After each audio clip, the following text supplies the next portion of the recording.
Rasulullah pernah sholat menghadap Baitul Maqdis 16 bulan. Berapa? 16 bulan. Kila 17. Pokoknya khilafnya hanya 16 dan 17. Kalau ada bilang 10 bulan berarti nggak pernah ngaji. Khilafnya karena khilafnya itu hanya 17 sama 16. Akhirnya sama Allah diminta disuruh menghadap ke Ka'bah.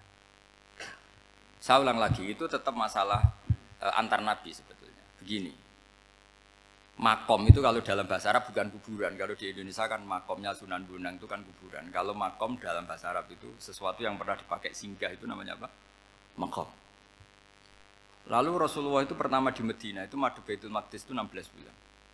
Orang Yahudi senangnya bukan main. Sampai mereka bilang gini, Muhammad tuh gaya-gaya nantok punya agama baru. Tapi kiblatnya ikut kita. Baguslah anak itu katanya. Masih tahu diri katanya. Bagus katanya itu masih tahu diri. Jadi senangnya bukan main orang Yahudi. Karena kiblatnya Muhammad sama dengan mereka. Ya tentu mereka jangkar Muhammad, bukan Sayyidina Muhammad atau Rasul Muhammad karena mereka masih enggak iman. Nabi itu ya agak tersiksa karena beliau secara gen turunan Nabi Ibrahim dan kiblatnya Ibrahim itu Ka'bah. Agak tersiksa tapi sami'na wa ata'na tetap madhab ke Baitul Maqdis berapa? 16 bulan. Suatu saat Nabi Muhammad itu disuruh madhep Ka'bah. Ini dengerin. Akhirnya madhep ke Ka'bah. Apa yang terjadi? Orang Yahudi komentar gini, Muhammad itu gimana? Dia di perantauan, rindu sama keluarganya. Terus rindunya itu diaplikasikan jadi perilaku agama. Jadi dia madhep Ka'bah dianggap kangen. Kayak saya kan orang Rembang. Rembang itu apanya Jogja? Timurnya apa-apanya? Nggak, Jakarta itu mana Jakarta itu? Barat sana ya?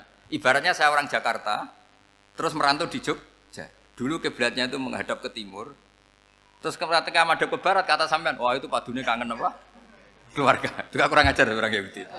Jadi orang Yahudi itu memang paling pinter bully. Makanya kalau sampean tukang bully itu ya agak-agak ya enggak. Saya enggak ngomong agak ya pokoknya agak-agak itu. Ya. Pinter bully orang Yahudi.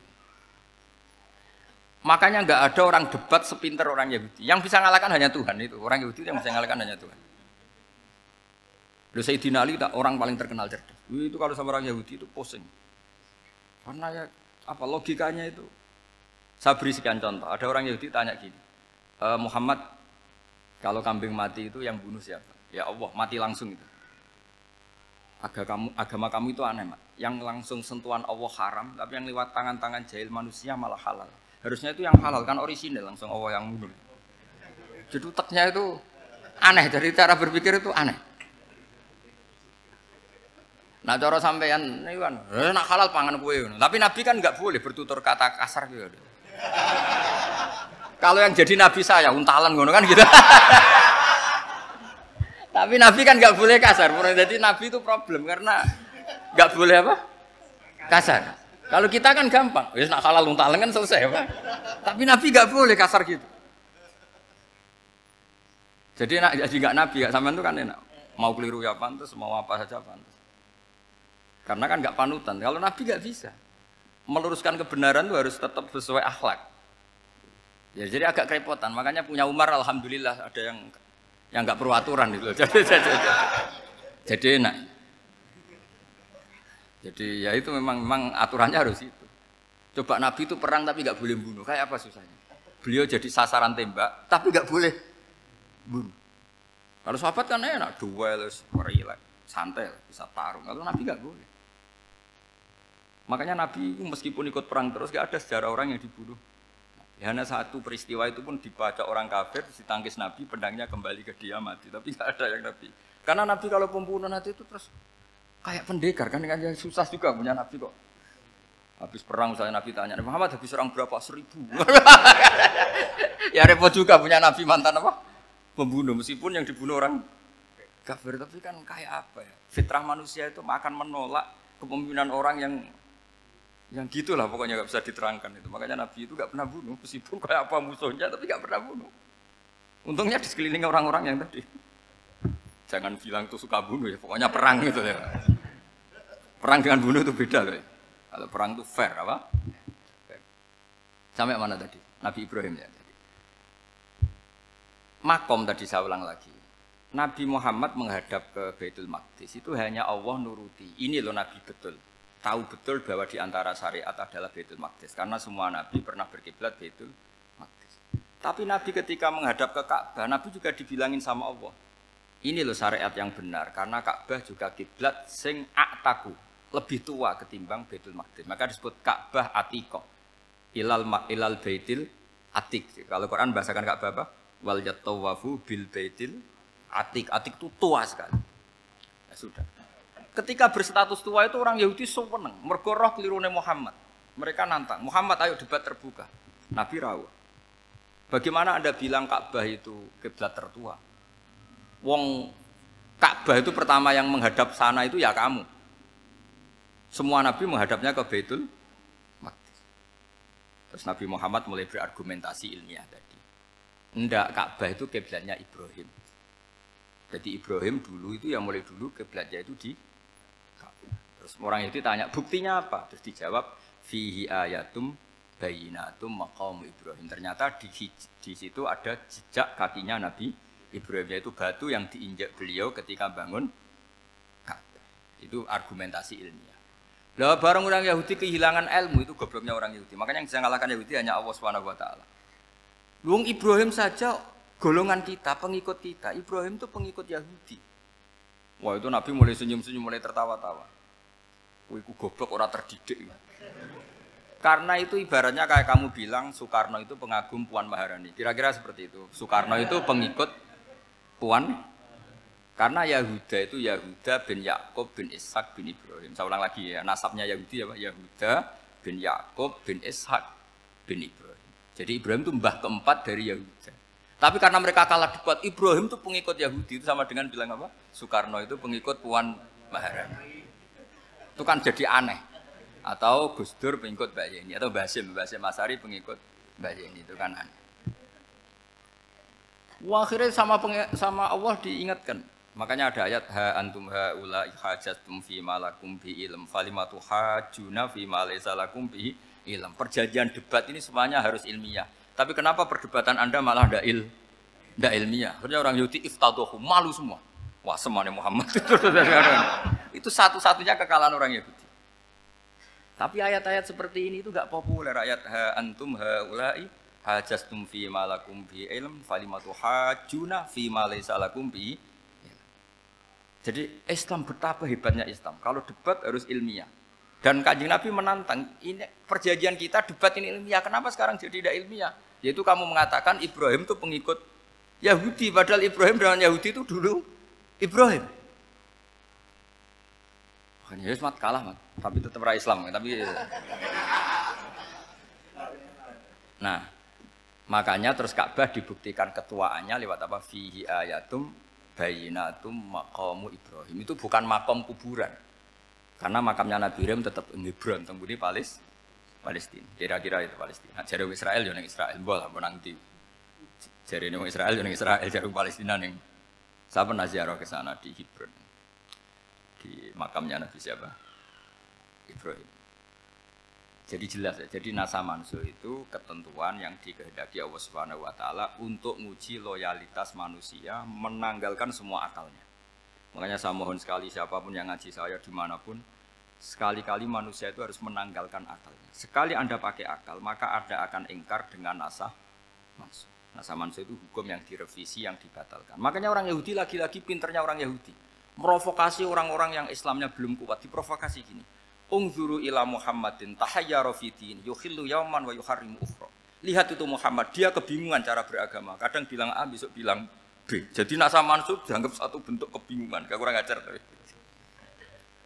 Wah, akhirnya sebagian orang yang murtad. Makanya nasa mansub itu satu peristiwa yang menjadikan banyak orang murtad. Karena diprovokasi orang Yahudi bahwa itu bentuk kebingungan Muhammad. Akhirnya terus saya qulu sufaha minan nasi ma wallahum an qiblatihim allati kanu 'alaiha. Nah, kelirunya orang Yahudi adalah ternyata nasah mansuh yang dipilih Rasulullah itu semuanya ada di Taurat dan Injil. Termasuk di Taurat dan Injil disifati dan Nabi yusolli ilal qiblatain, bahwa Nabi ini akan bersolat dengan dua kiblat. Makanya tetap ditantang. Kul fa'tu bitaurati fatluha in kuntum shadiqin. Kalau kamu tidak percaya bahwa saya ini orisinil, ayo bareng-bareng mengkaji Taurat. Tapi mereka tidak siap mengkaji Taurat. Karena Taurat semuanya mendukung Rasulullah Muhammad SAW. Fatluha in kuntum shadiqin. Makanya ini penting sekali ngaji. Jadi perdebatan itu macam-macam. Dan itu pinternya orang Yahudi. Ungzuru ila Muhammadin tahayyara fi dini.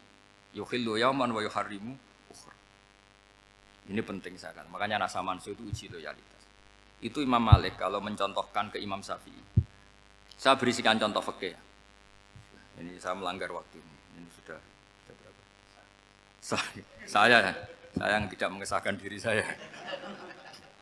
Ya misalnya ini ya, ini kertas saya bawa ya, ini kertas saya bawa. Terus ini tak kasih uang misalnya. Uang 100.000. Atau kalau contoh Imam Syafi'i dulu dididik Imam Malik begini. Ya Syafi'i kalau kamu punya 2 budak, 2 pembantu. Kalau dulu kan masih ada budak, 2 pembantu lah kira-kira. Seneng mana? Yang cerdas sama yang goblok? Seneng yang cerdas. Kalau yang nurut sama yang bantahan, seneng yang nurut. Lah yang nurut itu yang goblok. Makanya tinggal dibalik saja. Kamu tak beda ya. Seneng mana punya istri yang cerdas apa yang goblok? Coba jawab. Atau ibu-ibu mbak-mbak ini, seneng mana punya suami yang cerdas atau yang goblok? Kalau cerdas gak bisa diakali. Tapi goblok nurut tapi ya kadang di sini-sini kan di sini. Nah, itu kan antar manusia. Masalahnya kita menghadapi Allah Subhanahu wa taala yang semua kita pasti bodoh. Kita menghadapi Allah Subhanahu wa taala yang semuanya kita pasti bodoh. Allah jelas ngendikan wa kanal insanu dzaluman jauhlah. Manusia itu banyak dolimnya. Dolim itu sifat mubalaghah.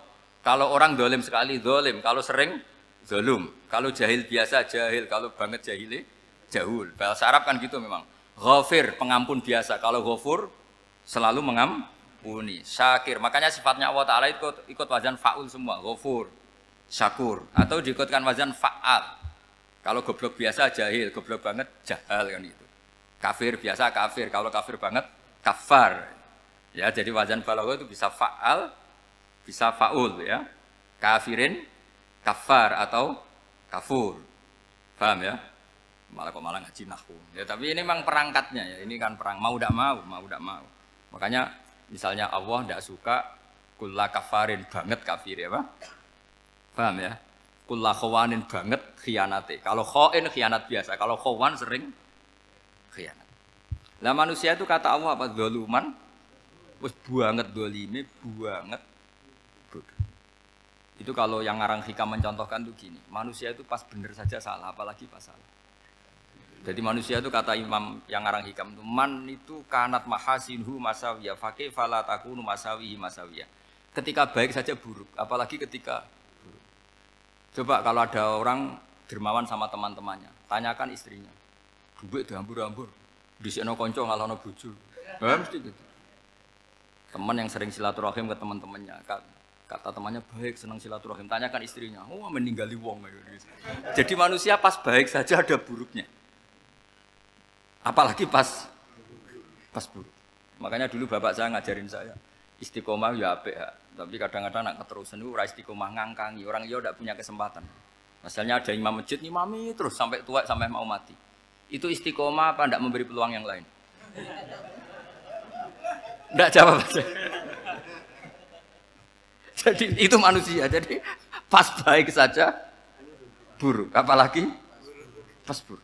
Kayak saya gini di sini ngajar baik, tapi saya ada sopannya harus di atas. Padahal banyak orang sepuh, ada Pak On, ada beberapa yang kan terpaksa nggak sopan. Tapi sampean yang nyuruh, berarti sampean yang dosa. Kemarin saya minta di bawah supaya ganjaran saya utuh, ini gara-gara begini ganjaran saya ini agak terkredit terdebat itu karena itu. Saya teruskan. Jadi manusia itu punya sisi itu karena manusia itu dzalum dan jahul. Wa kanal insanu dzaluman. Problemnya ini ngadepi Allah yang selalu pinter, yang kita selalu bodoh. Misalnya gini, kamu ditanya Allah. Ini contohnya Imam Malik. Ikla hadi sokhroh fa inna tahtaha dhahaban. Coba bongkahan batu itu kamu angkat, di bawahnya ada emas. Lalu budak yang pinter berlogika, oh disuruh buka itu karena ada emas toh. Berlogika. Kalau budak yang goblok enggak, ya disuruh ya diangkat saja. Ada emas apa enggak karena perintah ya diangkat. Yang satu nurut karena perintah, yang satu nurut karena ada emas, ada sesuatu. Logikanya suatu saat Tuhan tuh hanya bilang gini tok, ikla hadis sokhroh, batu itu angkat. Yang nurut yang goblok permanen tadi. Kan langsung ngangkat. Yang pinter, ini ada apa lagi Gusti kok harus diangkat? Ya gak ada apa-apa, nyuruh saja kata Allah gitu. Wah, tidak bisa. Sesuatu harus ada alasannya. Itu kira-kira mangkel loh, Pak gak? Oh, mangkel. Nah, logikanya manusia seperti itu. Makanya dua murid pinter, di rakyat pinter, presiden ya susah mesti demo. Goblok ya susah di sini-sini uang. Ini kan nggak ada pilihan. Memang manusia itu nggak ada pilihan.